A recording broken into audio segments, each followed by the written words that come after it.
Ciao, sono Lorenzo Bettarini e ho giocato per tanti anni con la maglia di Udine, poi ho allenato a Udine e negli anni in cui ho giocato ho scelto sempre, a parte la prima parte della mia carriera che ho giocato 3 anni a Firenze, poi ho 14 anni di seguito a Udine come capitano della squadra della mia città e questo è stato per me motivo d'orgoglio. Ho rifiutato, soprattutto negli anni miei migliori, di essere trasferito in altre piazze, magari che avrebbero potuto darmi più soddisfazione anche dal punto di vista tecnico ma anche diciamo economico, perché la motivazione che mi dava a giocare per la squadra della mia città era mi dava una marcia in più e quindi non ho nessun tipo di rimpianto. Sono orgoglioso e rimpiango quegli anni in cui ho vestito la maglia udinese.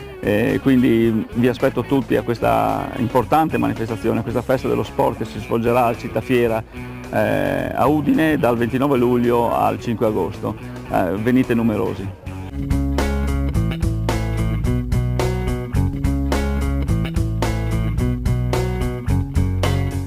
Sono Giampiero Savo, ho giocato ho avuto la fortuna di giocare nella mia carriera in diverse squadre importanti, famose, tipo Bologna, Verona, Siena, ma i ricordi più belli sono legati innanzitutto alla mia gioventù qui a Udine e alle stagioni giocate nella Snyder, nella Mobiam e nella Tropic, nelle quali ho avuto forse le soddisfazioni maggiori, anche perché legate al territorio, alla mia identità, all'identità della gente friulana che ho fortunatamente e spero orgogliosamente rappresentato in giro per l'Italia. Vi aspetto tutti e numerosi all'evento Sport in Festa al Città Fiera.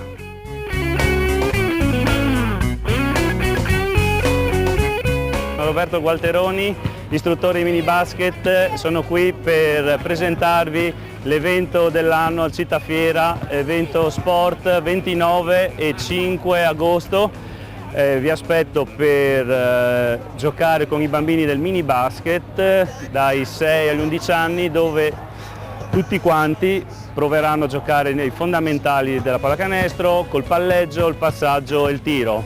Oltre a me ci sarà alla mia spalla destra Francesco, che farà giocare i bambini insieme ai grandi campioni della pallacanestro regionale e nazionale che porteranno la loro esperienza, giocheranno con i bambini, ci saranno premi e gadget per tutti. Vi aspetto tutti all'evento Sport in Festa al Città Fiera il 29 luglio e il 5 agosto. Ciao!